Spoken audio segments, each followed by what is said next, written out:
Shut up and sit down.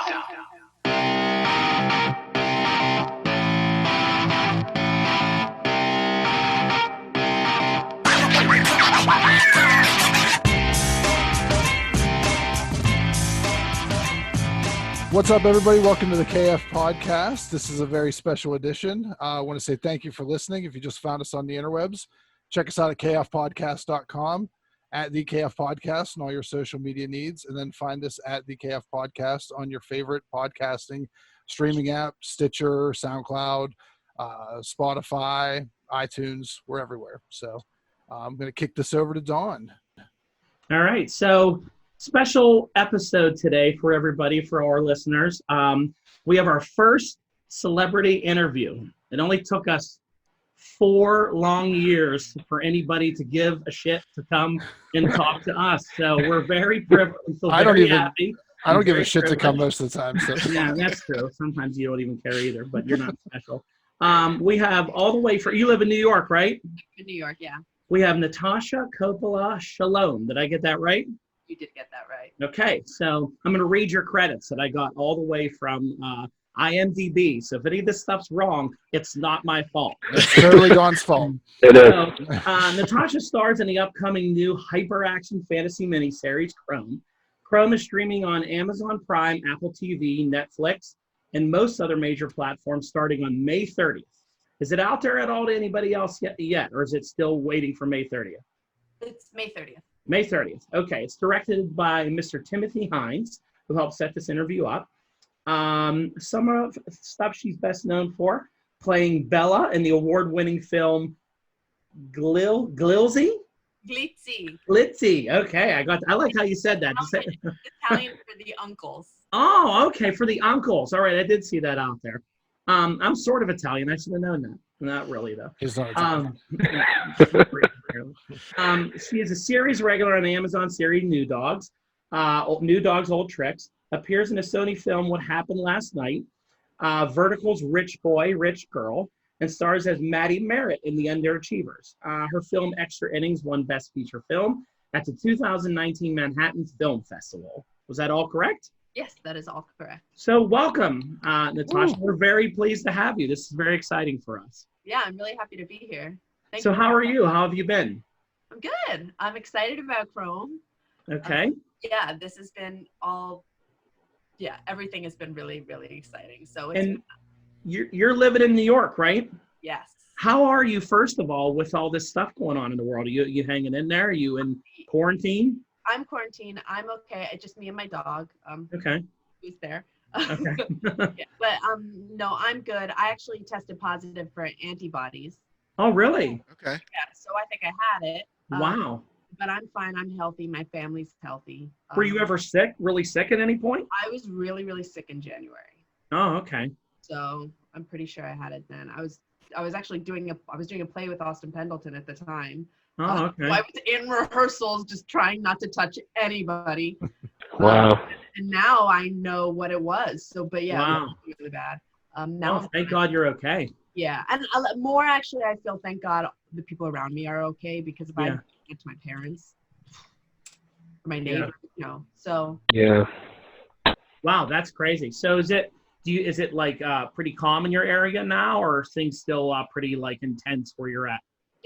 Actually, my building, 70% of the people are not even here. They've all gone to their homes in the suburbs. So there are so many cases in New York, but because of that, the city is so quiet. There's no one outside. It's so empty. Everyone's at home. That must be really weird. I mean, I've only been to New York City once, and I don't remember it ever being quiet at any point at the time we were there. Right? So no, I've lived here my whole life, and I've never seen it quiet. What part do you live in? Are you right in Manhattan? Yeah, I'm in Manhattan. I'm on the Upper East Side. Oh, okay. Well, I'm glad that you're okay. And that's crazy that you had it. I mean, to find out that you didn't even know you had it, but you had it. I think that's a case for a lot of people, it seems like. I think so. And I think a lot of people weren't even sick and had it. Yeah. Some people are completely asymptomatic. So. Yeah. Well, we're in the Pittsburgh area here, and it's not as bad, but, everybody's locked down. We're usually together every Thursday, usually at my house when we record, but we've been remote for the past 6 weeks. And, So it's different. It's nice not to have to see any of these people. Thanks. It's true. Very true. So we all miss each other. So hopefully things start going back to normal. But yeah, let's jump into it. Let's talk about Chrome. That's the big thing coming up. So I think we're going to start here. Justin, you got some questions. So yeah, so like you said, let's jump in. What's the show about? So Chrome is about this. It's set in a dystopian future where AI can think like humans. They have cognizant minds. And this one robot, Chrome, who is a slave robot, she is severely abused by her masters, and her human injury inhibitor, which is their inability to be able to hurt humans, hers shuts down. So she's able to fight back against humans. So she is kind of like a Robin Hood in that she can't see suffering of robots. So she starts to fight back, and she gets help from this group of renegade robots, and she comes to my character, Perdix, who's kind of like a Merlin. And together we try to bring humanity back to the humans and back to the robots, because it's set in this world where only robots have humanity. The humans have turned completely evil. So yeah, that's what it's about. It's really cool. The graphics are incredible. It's a really exciting script. Who wrote this? Was it all Timothy? I know he's the director. Timothy Hines. He wrote it too and came up with the idea. Directed it. He did so many of the special effects. He did so much. Oh, cool. Yeah, he's brilliant. Awesome. So you said your character's name was Perdix again? Yeah, Perdix. Awesome. So the concept sounds really cool when you kind of described yourself as a Merlin type. Yeah. Can you go into that a little bit more? So Perdix is kind of I call him he because my robot is, to me, Perdix doesn't really have a gender to me. Perdix is very kind of just, so anyway, Perdix is kind of sees all. She is the, gosh, how do I describe she comes full circle. So Perdix is the person who she finds Chrome in the beginning, and it gives Chrome all of her armor, and she kind of oversees everything. So I don't want to give too much away because Okay, go ahead. Yeah, no spoilers. We won't give any spoilers. Yeah, episode 2 you see a lot, but Perdix kind of oversees everything that's going on. Okay. Awesome. Kind of all-knowing, is behind a lot of what goes on. And so she's a repair bot. She's a fixer bot. So how do I say this without giving things away? Don't give away too much. You don't have to give it away. That's fine. You leave it as that. How did you get involved with this project? So I had worked with Tim on our last film, Charlie Boy. Okay. And so I met him on Charlie Boy, and we really got along. And then off of Charlie Boy, he asked me to audition for his next film, which now we pushed that. But so I auditioned for the next film, and he had cast me in the leading role in that. Okay. And then he came to me and he went, you know what, I'm going to do Chrome first. I'm going to put Chrome out. I'm going to finish this because I've made it. But there's a couple roles I want to redo. I want to change the voice on this. Mm-hmm. And so in episode 1, Perdix is actually, I'm all voiceover, but then in later episodes, you're going to see more of my face or. Oh, okay. Okay. Those were the questions we had. There's cool CGI. Okay. Awesome. So he came to me with this in January, and he went, listen, I want to get you in on Chrome, so let's do this first. So we ended up doing Chrome first. So that's how I had a relationship with Tim before, and I mean, working with him is such a blessing. He's great. Yeah, cool. Really cool. Very cool. So clearly you're not a robot. So I'm just curious, like any of the filming process, how did you become Perdix?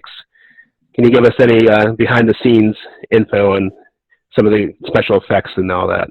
So episode 1, it's all just my voice. So Perdix, the way they filmed it was all so they filmed it in 2 different ways, right? So they filmed the live action stuff was all green screen and costumes and prosthetics. Okay. But Perdix is literally a little tin thing in episode 1. You're going to get more in episode 2 onward. So like a miniature almost?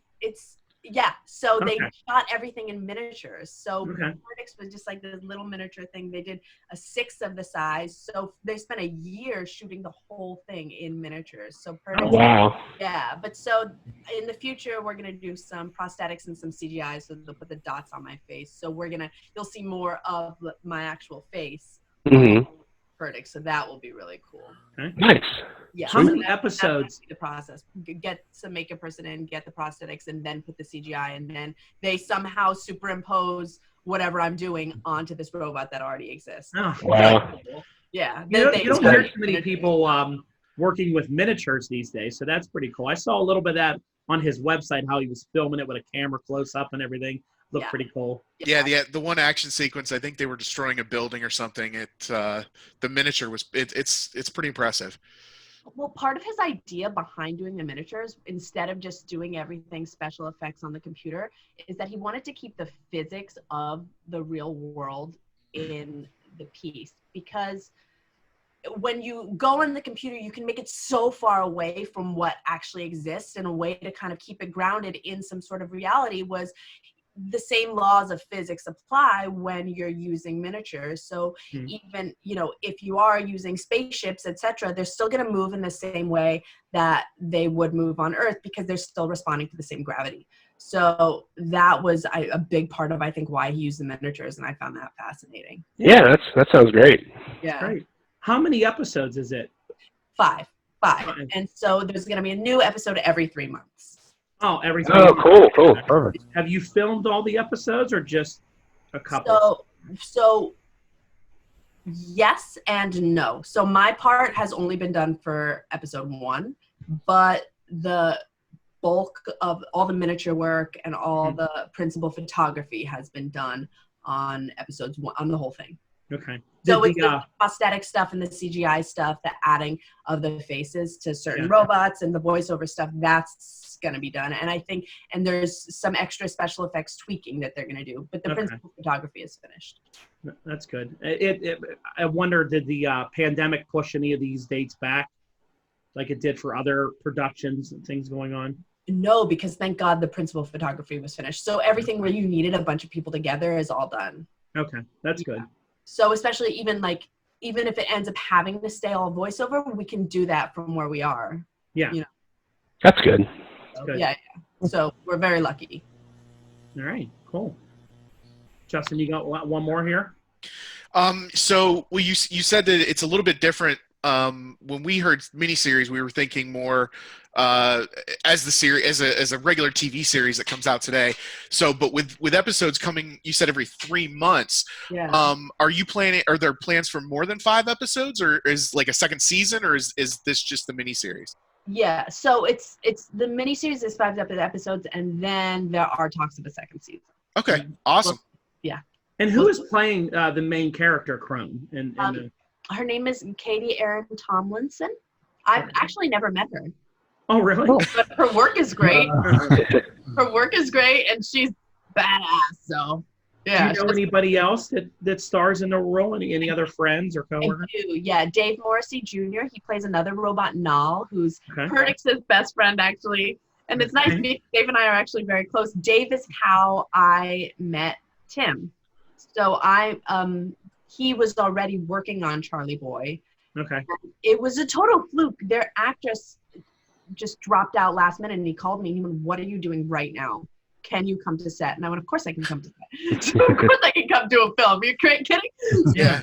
So that's how I met Tim, through Dave, because we had worked together on a bunch of stuff. And actually Dave was in the Austin Pendleton play that I did earlier this year. And it's supposed to transfer to Off-Broadway in January, so fingers crossed. Okay. But yeah, we've worked together a lot. And he's also a very good friend, and he's a brilliant actor. Nice. Brilliant actor. Yeah. Well, that's good. Yeah, we're looking forward to watching it and checking it out. And we'll probably do a review on it as well, too, And yeah, it sounds cool. So it sounds very good. We're excited for it. Yeah, I'm excited for you to see it. Cool. So we'll maybe ask some other questions here if you don't mind too. Go for it. Okay. Ken, you want to start? Yeah, sure. So this is just kind of getting into how you got into acting. So when did you know you wanted to be an actress? 3 years old. Wow. Wow. So, That was an easy answer. You knew that one for sure. Right? Well, it's a question I asked myself for years, right? I felt like I felt like I was born to do it my whole life. But if I were to pinpoint a moment, I was 3 years old, and my preschool class was doing a production of Stone Soup. I don't know if you know that book. Okay. And It's a great book. it's a great book, right? I haven't read it since I was that age, but it was wonderful. And I wanted to be for some reason I had a smaller part in it, or all I wanted to do was act. And I remember I just cried because I couldn't perform.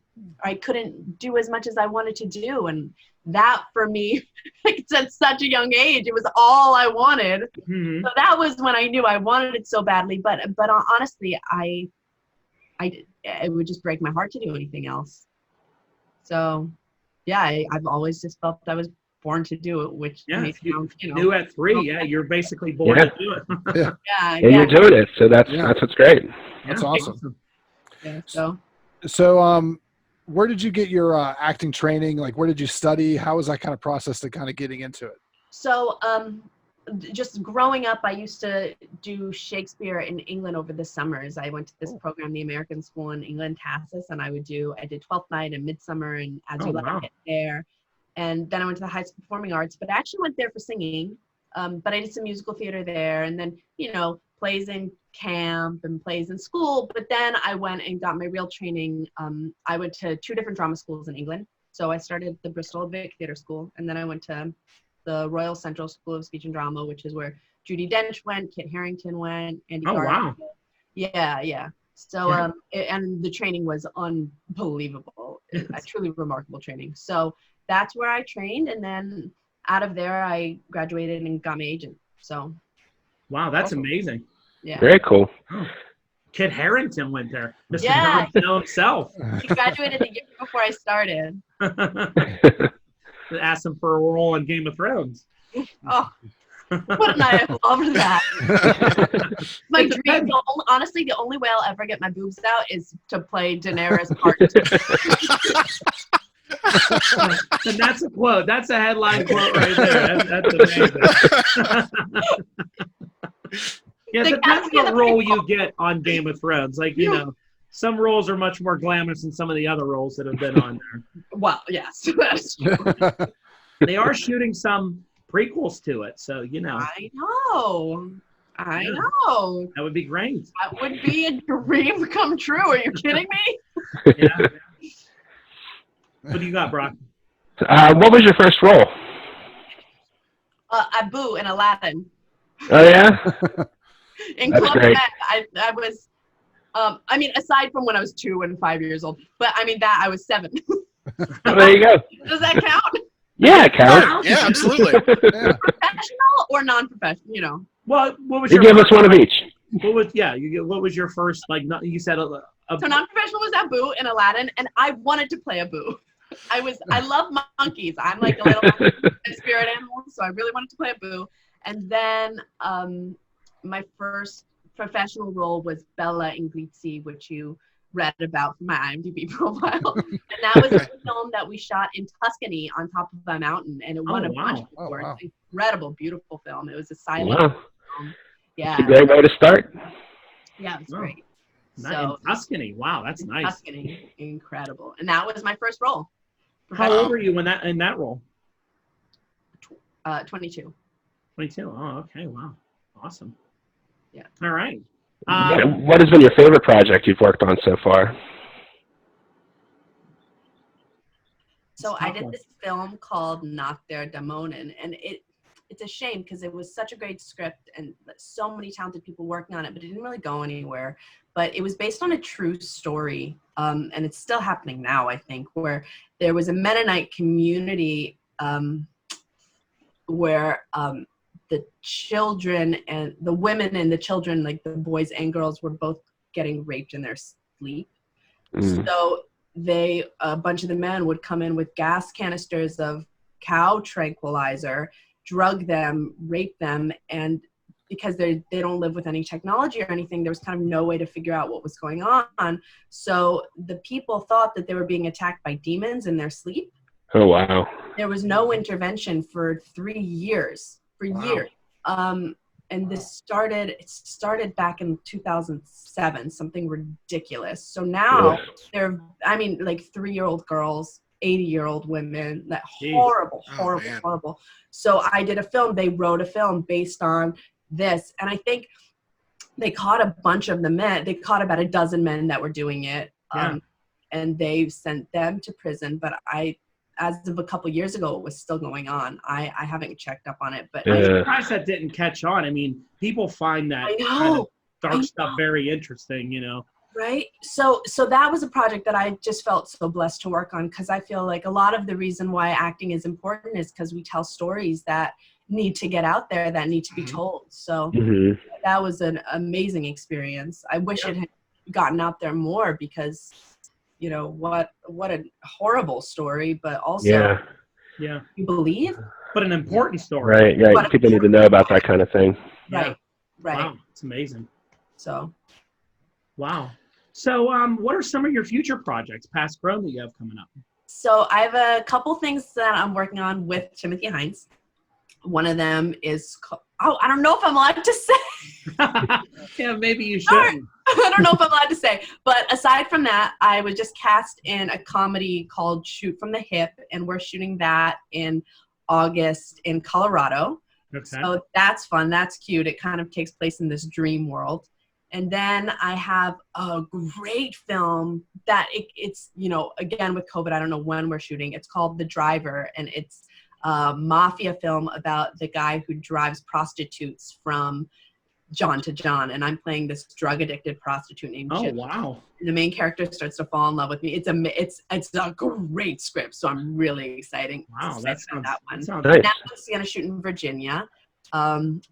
Yeah, and then there's another project that I just got attached to, but I haven't signed on to, about a French artist in the 1700s.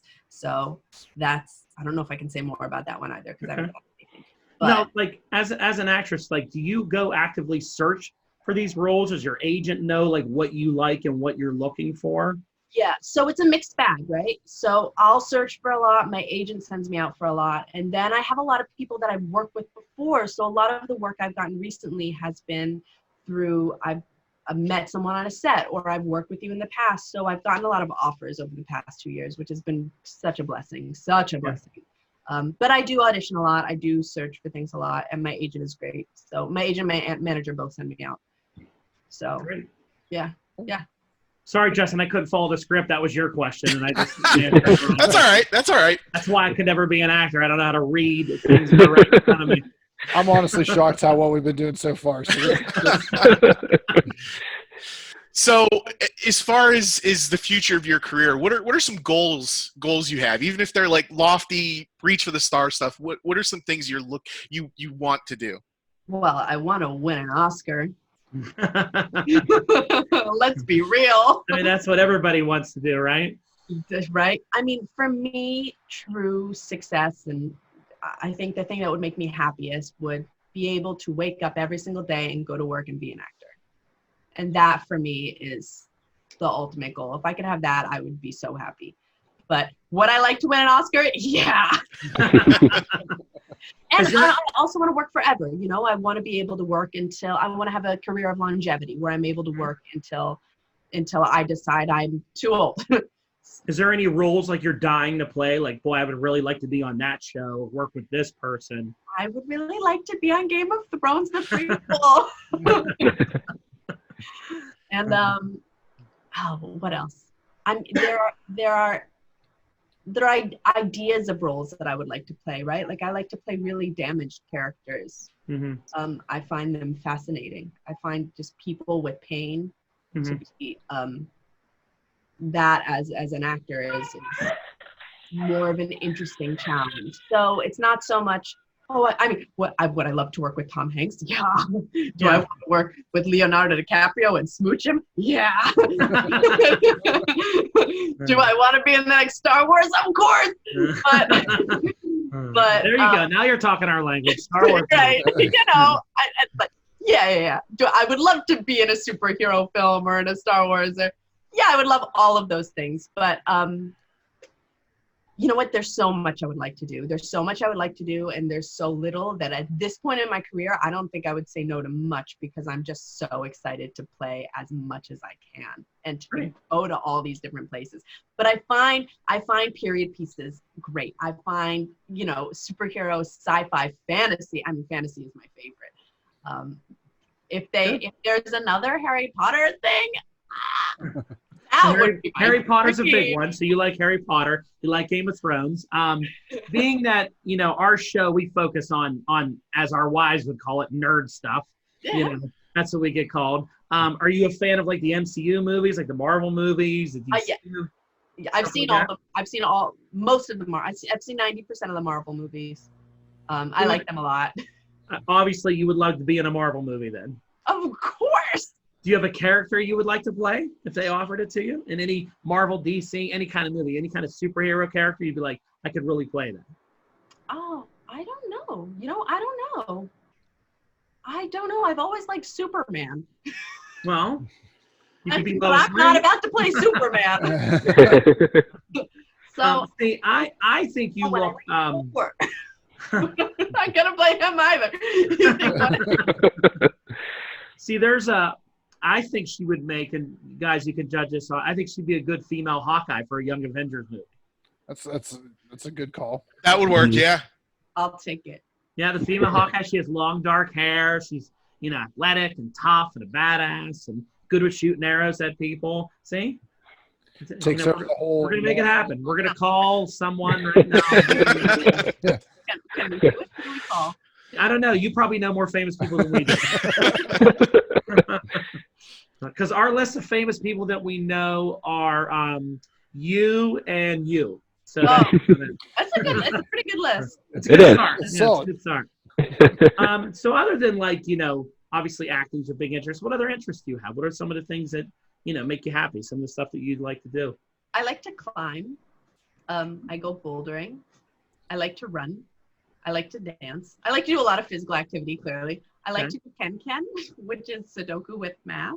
Okay. I have a dog named Padfoot right over there. I like to do everything with him. Okay. What kind of dog is he? He's a Shih Tzu. A Shih Tzu. I like the Harry Potter reference. Yep. He's my little marauder. Justin got it. We didn't get it. Justin got it. And once we hang up with you, but we make fun of him, but not in front of you. No, you can't make fun of Harry Potter nerds. No, we don't make fun of Harry Potter. Nerds. We generally just like to make fun of Justin for everything he says. It's just kind of like what we do, you know. That's my role in the show. I'm the punching bag. Yeah, he gets it a lot, only because he takes it better than the rest of us does. Oh, yeah. That is true. You should have told me this when we started. I would have made fun of him too. You'll get the hang of it. Eventually, you'll get the hang of it. So that's good. Yeah, so can we talk about the family a little bit? Because obviously we're curious. Yeah, of course. So, Brock, you go ahead. So how are you related to the Coppola family? So Nicholas is my uncle. Okay. Francis is my great uncle, which is Tally is my great aunt. And then Jason Schwartzman, Robert Schwartzman, Sophia, and Roman are my second cousins. Okay. So you're the daughter of what brother to Nick? Mark Coppola. He's the oldest of the three. Yeah. He's the oldest. Okay. Okay.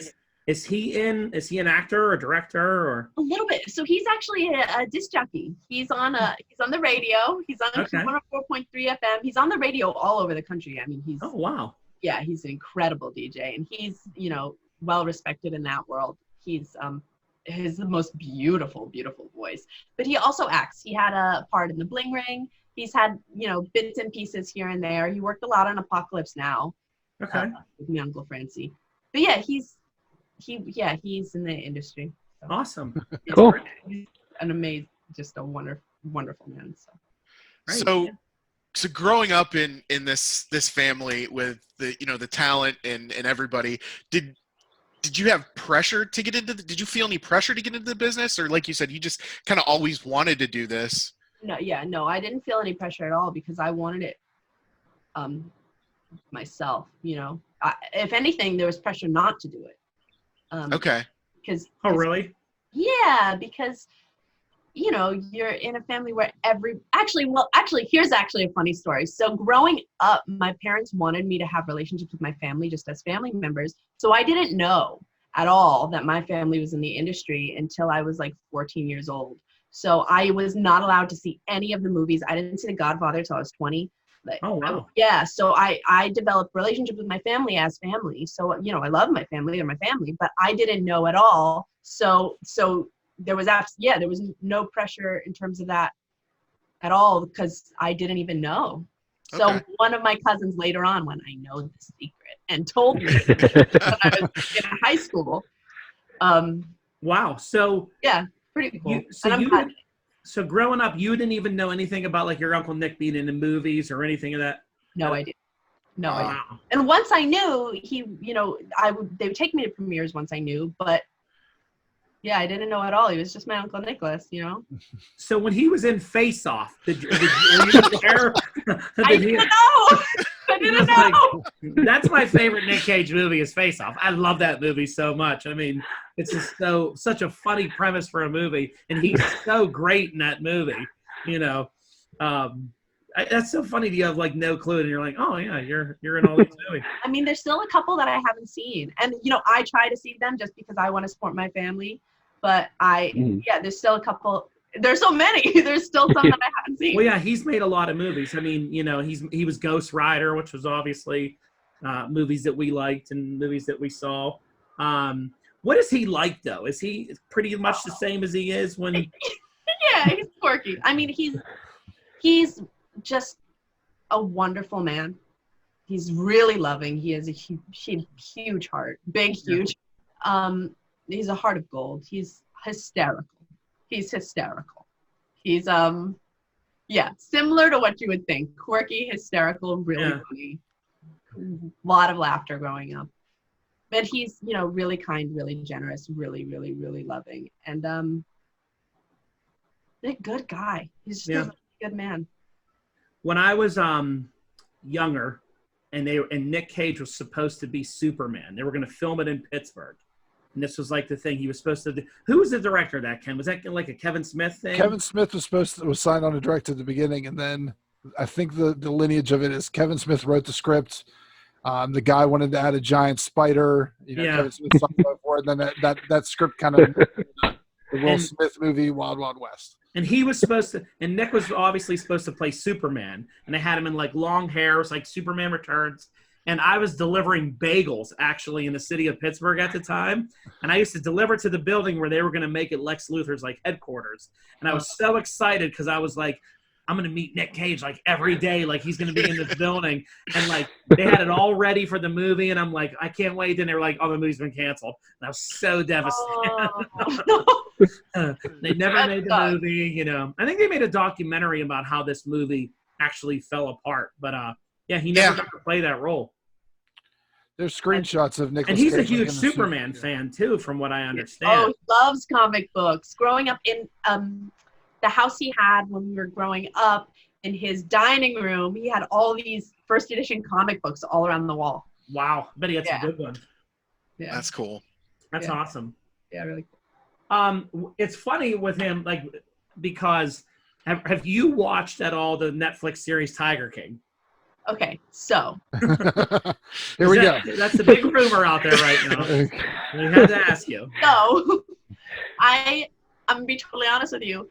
I couldn't stomach the first episode because, like, anything to do with animal abuse, just like I couldn't. Hard to watch. I couldn't. Yeah. It's so difficult to watch. However, I know who Joe Exotic is, and I think he'll be brilliant. I mean, I think he's brilliant at everything he does. I love him.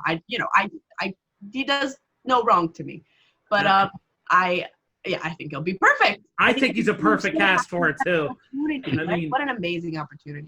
Yeah, when we heard he was cast, I'm like, oh, that's perfect casting right there. It's not the most flattering character to play, but I'm sure he'll do a great job at it. Oh, and I'm sure he'll love every minute of it, right? It's right up his alley. Yeah, so that'll be an interesting one. Cool. Ken, what do you got? So, your great uncle was Francis Ford Coppola. He's done awesome work, you know, Godfather series, everything. So for us at the Nerdcast here, we're going to talk a little bit about his comments about the MCU, if you're cool with that. Yeah. Yeah. Okay. So Don, do you remember what he was basically was Yeah, it was like badmouthing a couple superheroes. months ago. It was Martin Scorsese first came out and said that he didn't like the MCU movies. He thought they were like bad cinema. They're not really cinema. They're not really movies. We all on this podcast took offense to it big time. And we're like, who the hell cares what Martin Scorsese has to say anyway?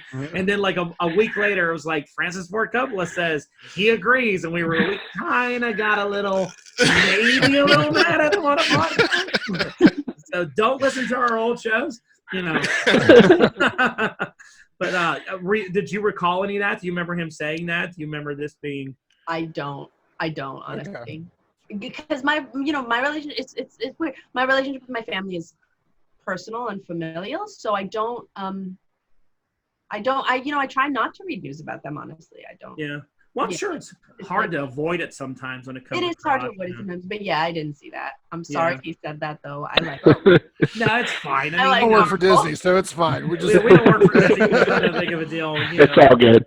We're just giant idiots to get offensive, need things to talk about. Yeah. Well, yeah, that's need things to talk about. It's not truly offensive. Go off on tangents that no one cares about, you know. And who even knows what he actually said with the way clickbaity articles and all that stuff go? Yeah, we don't even really know what he said. But what is he like though in person? I mean, is he very much like how you say your Uncle Nick's like the same person, or is he a little quiet, a little reserved? Well, yeah, he is more quiet, more reserved. It's interesting, right? Because Uncle Nicholas, you see him on screen, you see him, so you kind of have an idea of who he might be. Whereas Uncle Francie is behind the camera, so you don't see him. He's more, what's the word I'm looking for? You wouldn't kind of have as much of an idea because you don't see him playing all these different characters. Not as recognizable, yeah. You know what? He's really smart. Yeah. Really, really, really smart. He's a storyteller, right? He always has a bunch of great stories up his sleeve, but he's also, quirky in his own way. He's just an interesting human. But also very kind, very generous, and a big family man. Very typical Italian family is first. That's cool. I come from a big Italian family too, so I understand. You're not Italian, Don. They keep saying that to me because I grew up in an all-Italian family. Everybody thought they were, and then we did one of those DNA tests like 2 summers ago, and we found out that we're actually all Greek. So, okay. Yeah. So but it's understandable because a lot of Greek people lived in Rome at the time, and they had married Italians, had Italian last names. I feel like Greeks, Italians, and Jews have similar cultures. Yeah, very similar. Very get together with families, eat. Oh, it's always about food, loud, a lot of ham. Yeah. Touchy-feely, kind of scare people. I know all these guys here when they've come to my house. My parents attack them and hug them. They're kind of like, okay. Your parents are Greek? My parents, I guess, are. I mean, we thought we were Italian, but we're. But they thought they were Italian. Okay. Yeah. Okay. So lots of gifts. Yeah. But yeah, we understand what that's like, big time family get-togethers and all that stuff. Do you have any desire to work with any of your family members or be in one of their films? Have you ever talked about that, or do you keep that separate? I've never talked to them. I don't think I've ever really spoken to any of them about my career. My Uncle Nicholas a little bit, but would I love to work with them? Of course. I mean, my family are some of the most brilliant, talented people in the industry, and to get to work with them would be such a blessing. But I would never ask, and I would never, because I don't ever want to put anyone in a weird position, an uncomfortable position, And I never want them to think that that's more important than my familial relationships, because it's not. My familial relationships come first 100%, and I 100%. So I don't want to muddy the waters in that. I would never ask or put it forward because I don't want to make anyone uncomfortable. If it was offered to me, of course. I mean, of course, they're lovely and brilliant people. So why? Of course, I would want to work with them.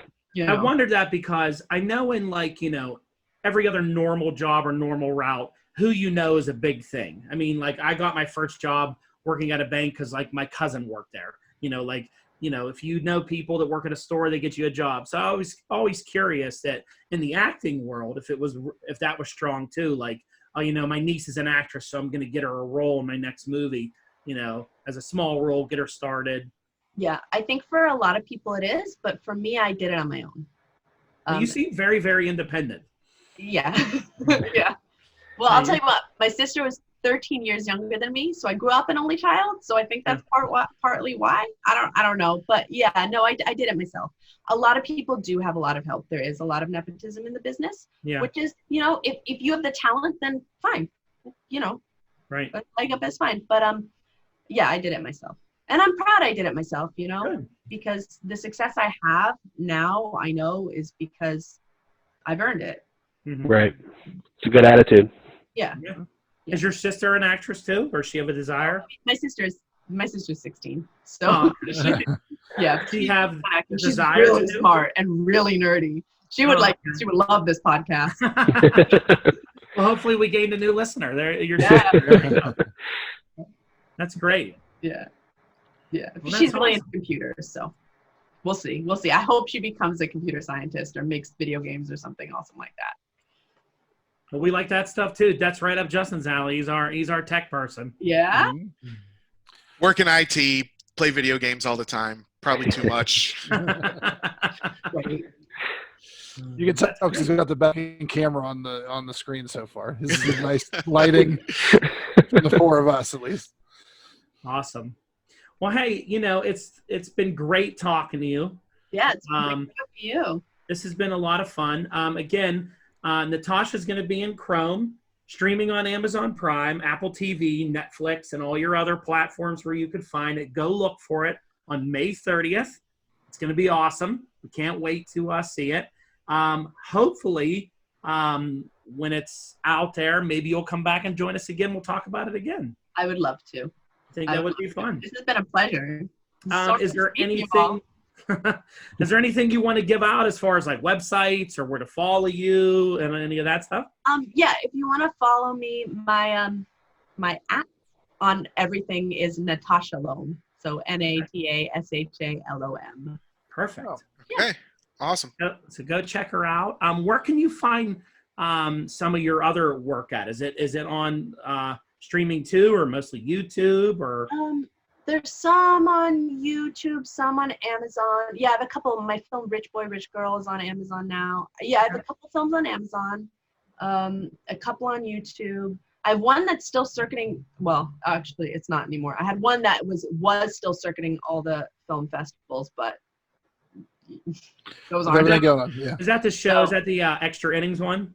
Extra Innings, yeah. Extra Innings was doing a bunch of the different Jewish film festivals. So I watched the trailer for it, and I really wanted to watch it, but I couldn't find it anywhere. So yeah, because it wasn't done with its theatrical. Yeah. So but I can send you a link when it becomes available. That one is a beautiful film, really. Awesome. Sad. I'd like to check that out. That Definitely was pretty interesting. Yeah. Cool. Well, again, thank you so much. We really appreciate it. And it's been great. Yeah, thank you guys. All right. Ken, all right. Ken, that's your cue to end the show. Sorry. I'm not. It's been a while since I've done it. Wake up over there, Ken. I'm sorry. All right, everyone. Thanks for listening. And like I said, if you want to find us, check us out at kfpodcast.com and at the KF Podcast on your social media needs. All right. Thanks a lot, everyone. Have a great night.